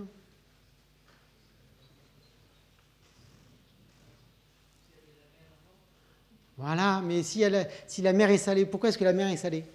Alors, ça fait que reporter la question. En fait, non, il n'y a pas forcément de mer avant, mais d'où vient le sel de la mer? Ce qui se passe, c'est que le sable, comme le sel, c'est le produit de décomposition des roches. Les rochers sont à l'air libre ou à l'eau, et en fait, c'est agressif pour eux. Donc, ils finissent par partir en miettes, ça fait des sables, ou alors les grains finissent par être arrachés chimiquement, ça fait le sel. Et dans les pays, quand il pleut ici beaucoup, tempéré, en fait, toute l'eau qui passe nettoie les rochers, emmène ça dans les rivières, donc il y a un peu de sel qui est emmené, et ça s'accumule dans la mer. La mer, ça s'évapore, et il repleut sur les côtés. Et donc le sel s'accumule. Alors on peut dater comme ça l'apparition de la Terre avec la quantité de sel dans la mer. On a essayé, hein, ça ne marche pas, hein, parce que c'est beaucoup trop récent. Parce que ce qui se passe, par exemple, en Méditerranée, vous savez, la Méditerranée, à un moment, s'est fermée complètement, et elle s'est complètement évaporée. Et donc au fond de la Méditerranée, on a à peu près 500 mètres ou 1 kilomètre de sel. D'accord. Et quand ça s'est réouvert et que l'Atlantique est rentré, ça n'a pas dissous le sel, et donc on a toujours le sel. On a aussi des mines de sel comme ça en Pologne, en Russie, ailleurs, qui sont des anciennes mers asséchées. Et ce qui se passe dans le désert, c'est qu'il ne pleut pas beaucoup, et donc quand il pleut un peu, ça en prend le sel avec lui, parce que l'eau et le sel s'aiment beaucoup. Par contre, il n'y a pas assez d'érosion pour aller faire des rivières jusqu'à la mer, et donc ça s'arrête au premier creux, ça s'évapore et ça fait des lacs de sel. Donc je me suis dit, bon, il faut, pour le restaurer, il faut lui faire un bain de sel. Et donc je prends mon sable, je le mets dans de l'eau salée, je le mets au four pour faire sécher. Et une fois qu'il est sec, j'essaye. Est-ce que ça marche ou ça ne marche pas? Ça ne marche pas? Oh, effectivement, ça ne marche pas. Mais comme je suis un chercheur, et quand on cherche, il faut insister. Parce que même si ça ne marche pas au premier coup, il faut que ça marche quand même. Et donc j'insiste, et je finis par avoir du goût de sel dans la bouche. Et ça veut dire qu'à force de secouer, en fait, il y avait du sel, j'ai fait de la poussière qui est venue dans ma bouche. Donc je me dis, la poussière, c'est pas bon pour faire chanter, parce que si on rajoute de la poussière à du sable qui chante, ça le tue, ça le rend aphone. Donc je me dis, il faut enlever le sel. Donc je prends le sable, je le rince, je le fais sécher jusqu'à ce qu'il n'y ait plus de sel, j'y réessaye, ça marche ou ça ne marche pas? Si, ça marche. Ah oui, quand même, hein. Faut être optimiste un peu. Et ça marche, et effectivement, le sel, ce que ça veut dire, c'est que le sel est nécessaire pour faire chanter le sable, mais le sel est un catalyseur. Et qu'est-ce qu'on a fait, en fait? Donc voilà, ça c'est du sable usé, qui ne sonne plus. À vue de nez, vous ne voyez pas la différence? Si, vous voyez une différence?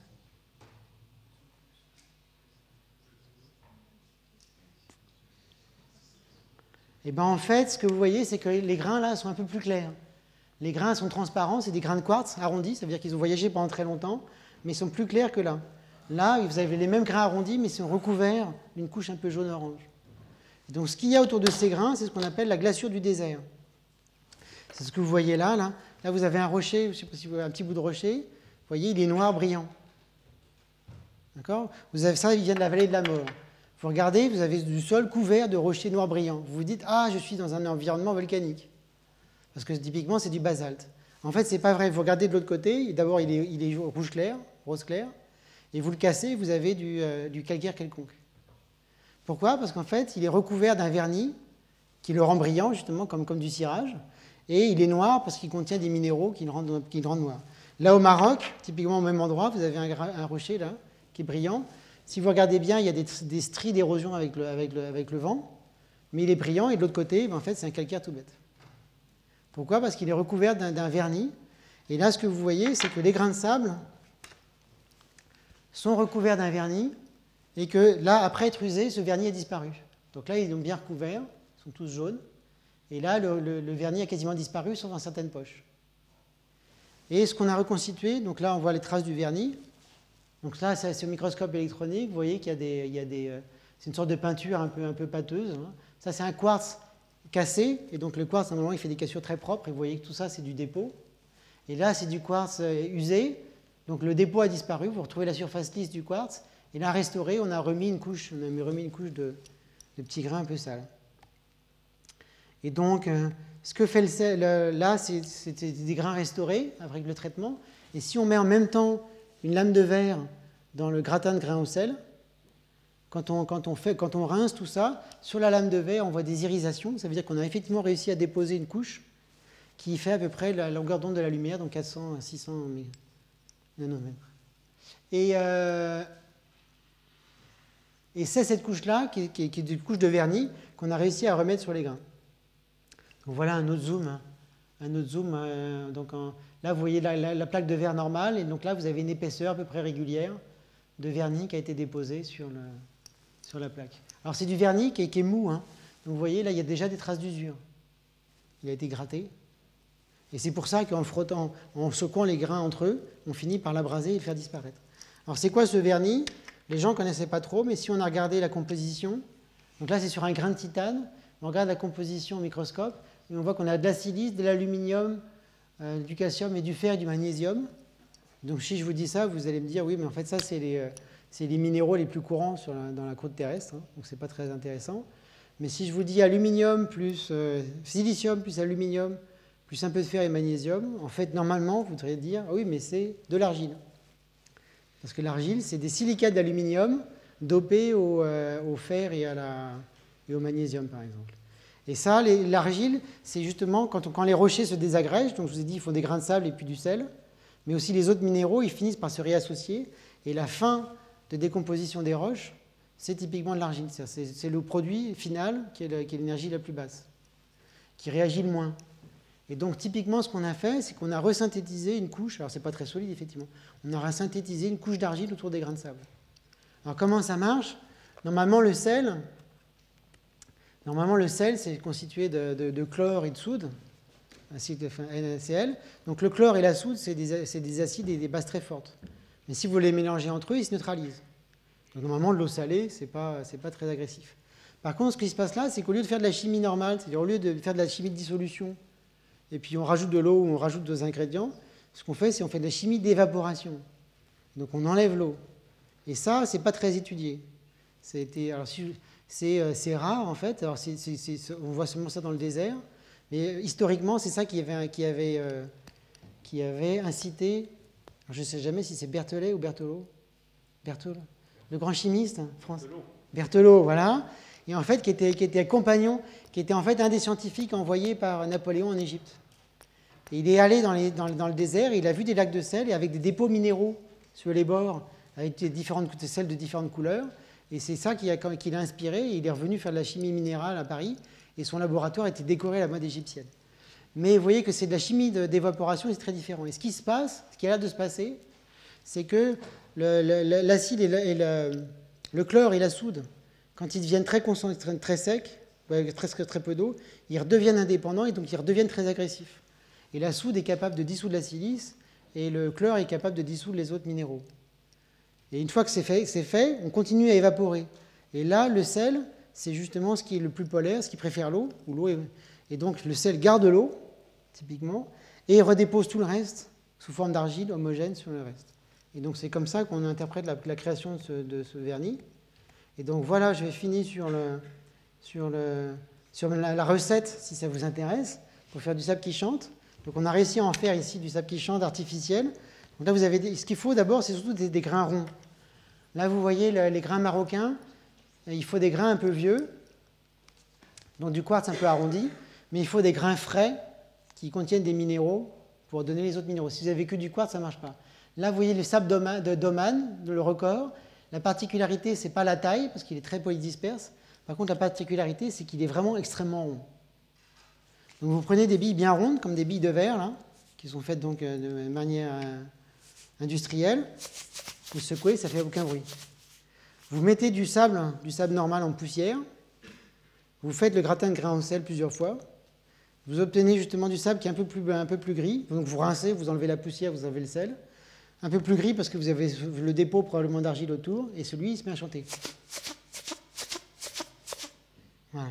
Donc ça, c'est du premier sable qui chante artificiel. Donc pour faire ça, ce qu'il faut, c'est des grains très ronds. Donc typiquement le sud des Landes, ce qui est dur, ou des billes de verre. Il faut rajouter des grains de composition variée parce qu'il vous faut la silice, il y en a toujours dans le verre ou dans le quartz, mais il vous faut de l'aluminium, du fer, du magnésium, surtout de l'aluminium d'ailleurs. Voilà. Alors vous pouvez, ça c'est quand vous prenez du sable réduit en poudre, vous faites un sable qui chante bio, si j'ose dire. Voilà. Mais vous pouvez le faire un peu dopé, donc vous pouvez rajouter des copeaux d'aluminium et de fer. Là, ça fait, vous pouvez rajouter de l'oxyde de fer, c'est super, ça marche très bien le fer. Et vous rajoutez ça dans l'eau salée, vous faites sécher au four plusieurs fois, et normalement à la fin ça marche. Voilà. Alors pourquoi est-ce que, si j'ai encore 2 secondes pour finir, pourquoi est-ce que c'est rare les dunes qui chantent? Parce qu'en fait je vous ai dit, il y a des dunes qui chantent à peu près partout dans chacun des déserts, mais toutes les dunes ne chantent pas et elles chantent plus ou moins bien. Si on voit cette recette, en fait, ça rend les choses assez difficiles, parce qu'il faut des grains très arrondis. Pour avoir des grains arrondis, comme ce grain de quartz là, ça c'est un grain de quartz dans une rivière, ce qu'il y a, c'est qu'il faut que les grains se promènent, ils se tapent les uns les autres. Donc c'est comme les galets, mais à l'échelle plus petite. Ils s'abrasent et ils deviennent ronds. Donc il faut des grains qui voyagent beaucoup. Si vous prenez des compositions variées, il y a des grains plus ou moins solides. Donc les grains les plus solides, comme le quartz, ils vont s'arrondir, ils vont rester. Et tous les autres grains, ils vont être complètement broyés et disparaissent. Donc si vous attendez très longtemps, comme au sud des Landes, vous avez du quartz pur. Maintenant, si vous avez du quartz, mais il est rond. Mais si vous avez du quartz pur, vous n'avez pas les autres minéraux pour faire l'argile et le vernis. Et donc il faut des grains vieux arrondis, avec en plus des grains un peu frais, qui ramènent les autres minéraux. Ça fait déjà une condition. Et après, il faut que ce mélange de grains de sable qui est un peu particulier, il faut que vous le mettiez près d'une zone d'humidité de temps en temps avec du sel. Et donc ça fait 3 conditions qui sont... donc je veux du désert, donc je veux être sec. Je veux du vieux sable, donc j'ai que du quartz, mais en fait je rajoute, qui sont contradictoires, je rajoute des grains frais, et en plus je veux être sur le bord du désert parce que je veux avoir un peu d'eau et de sel de temps en temps. Et donc c'est ces 3 conditions-là qui fait que ça devient assez rare d'avoir du sable qui chante. Et des dunes qui chantent. Voilà, merci.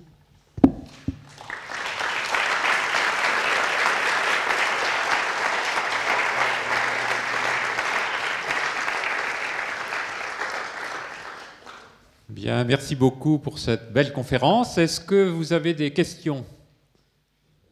Certainement, je vous demanderai de la poser dans le micro afin que ce soit enregistré. Alors. Donc, il faut être obligatoirement dans un désert ou au bord d'un désert, par exemple avec les dunes des Landes, la dune du Pilat, ça ne marche pas? Voilà, tout à fait, parce que les grains sont bien arrondis, mais il n'y a pas les autres minéraux. Donc les grains ne sont pas parfaitement blancs, ils sont un peu jaunes parce qu'il y a un peu d'oxyde de fer, mais il n'y a pas vraiment de vernis, ce n'est pas suffisant pour faire ça. Alors par contre, il y a une chose dont je n'ai pas parlé, c'est qu'il ne faut pas confondre les dunes qui chantent avec les plages qui couinent.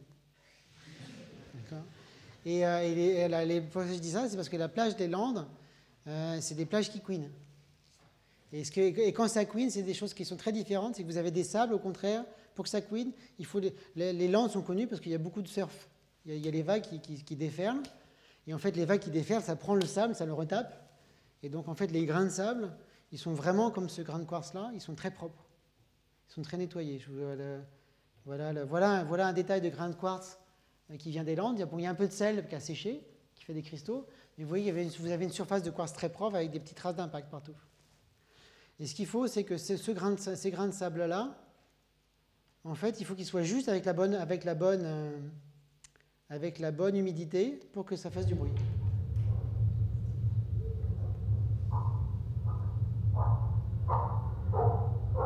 Voilà. C'est pareil, je vous ai mis le son avant, parce que sinon vous ne vous intéressez pas au son. Et vous entendez, par contre, la fréquence est beaucoup plus aiguë. Donc c'est vraiment, ça couine, on va dire, ça ne chante pas. Et la fréquence, en fait, c'est effectivement, on a pris du sable qui couine, comme ça, on l'a mis dans la même expérience, et ça fait les fréquences plus hautes. Et donc c'est vraiment un grincement dans ce cas-là. C'est vraiment, et il faut les grains comme ça, frais, avec la bonne humidité pour que ça se colle un peu entre eux. Et c'est un grincement. Et typiquement, ce que vous avez, c'est sur le bord des plages comme ça, vous avez la partie qui est trop mouillée, il ne se passe rien. La partie qui est trop sèche, il ne se passe rien. Et vous avez à peu près 1 mètre de large sur lequel ça couine, si la pente est trop pentue. Là, c'est un endroit qui est beau parce qu'il est vraiment très plat avec la bonne humidité. Mais typiquement, vous avez 1 mètre, et puis vous avez 1 mètre sur toute la longueur de la plage sur lequel ça couine. Mais ça, c'est un grincement, on va dire. C'est typiquement un grincement de grains, et ce n'est pas la même chose que le chant des dunes. Donc là, voilà, les landes couinent, mais elles ne chantent pas. Bien, d'autres questions ?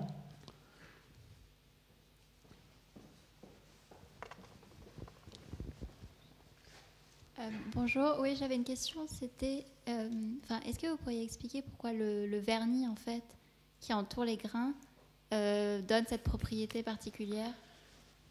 En fait, je ne l'ai pas expliqué, c'est une bonne question, mais je ne l'ai pas expliqué. J'ai montré qu'effectivement, le son, alors ça on en est sûr, le son est produit par le fait que tous les grains synchronisent.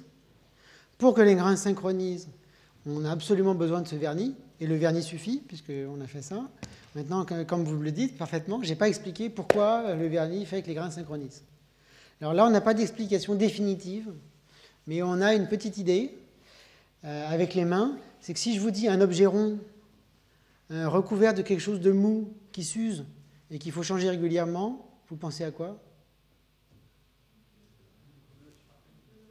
Des pneus, voilà, exactement. Les pneus, c'est quand même mieux qu'ils soient ronds plutôt que carrés, c'est plus agréable.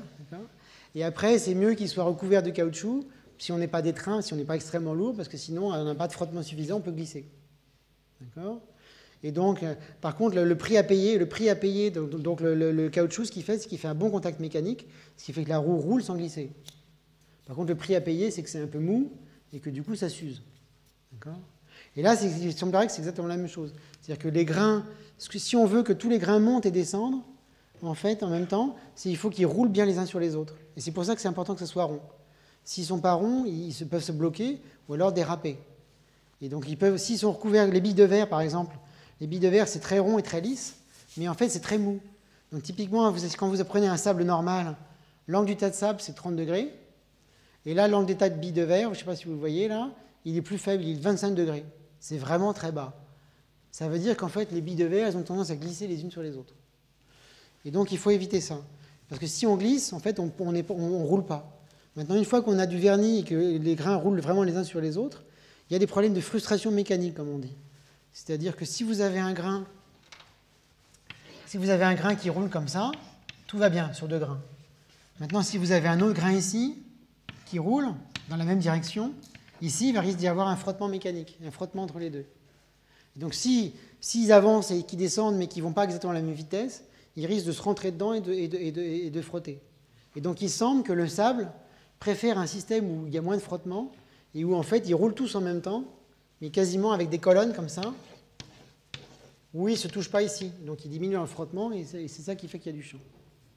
Donc là, cette démonstration-là n'est pas complètement faite, mais manifestement, on voit que c'est nécessaire.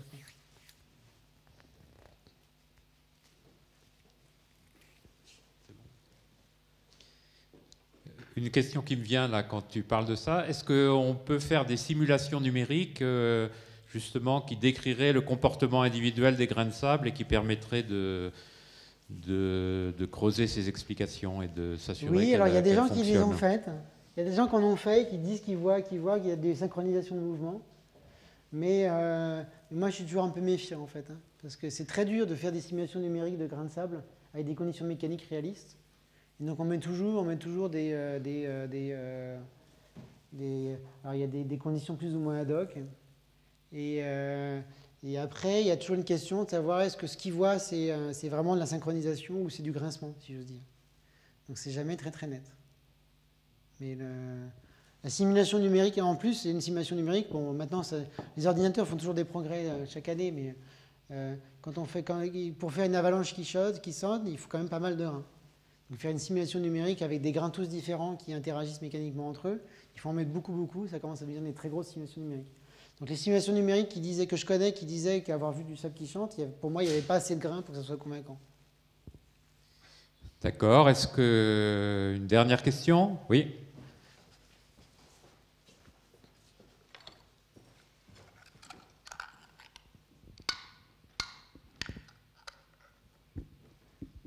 Bonjour. C'est quoi la taille maximale des grains de sable pour que ça puisse chanter la dune? Enfin, est-ce qu'il y a Je connais. Alors, ce que je vous ai dit, en fait, pour moi, il n'y a pas de limite. Hein. Je connais. Peut-être qu'il y en a une au niveau mécanique, que quand les grains sont trop gros, le frottement change. Mais je ne la connais pas, à vrai dire. Donc, ce que je vous ai expliqué, c'est que dans les vrais déserts, la taille des sables ne change pas trop. Mais a priori, on pourrait essayer de faire du sable synthétique avec du sable plus fin ou plus gros. Plus fin, il y a une limite parce que quand on devient trop fin, les forces de surface deviennent importantes. Et c'est ça qui fait la différence avec la poussière aussi. C'est que la poussière, en fait, elle se colle et après elle devient adhésive. Mais plus gros, pourquoi est-ce qu'on ne pourrait pas faire du sable qui chante millimétrique? Ça, je ne vois pas a priori d'argument. D'accord, ok. Même avec des petits cailloux, des billes de verre de plusieurs millimètres, pourquoi pas, ou même un peu plus gros. Mais ce que je répète, c'est que là, les billes de verre, les billes d'aluminium, le film que je vous ai montré avec des billes d'aluminium, les billes d'aluminium, elles sont centimétriques. Hein. Et pour moi, elles chantaient d'une certaine manière. Sauf qu'en fait, elles chantent à une fréquence tellement basse qu'on ne l'entend pas. Et alors, on peut aussi dire aussi que dans ce cas-là, c'était aidé parce que c'était entre deux plaques de verre. Et donc, c'était deux dimensions. Et quand on met des billes à 2 dimensions, il y a une tendance à cristalliser qui est très très forte. Donc il y avait aussi quelque chose qui renforçait ça. On pourrait s'intéresser à faire une même avalanche avec ces billes d'aluminium. Et si ça se trouve, elle chanterait. Mais il en faut une grosse avalanche avec beaucoup de billes. Voilà. Merci.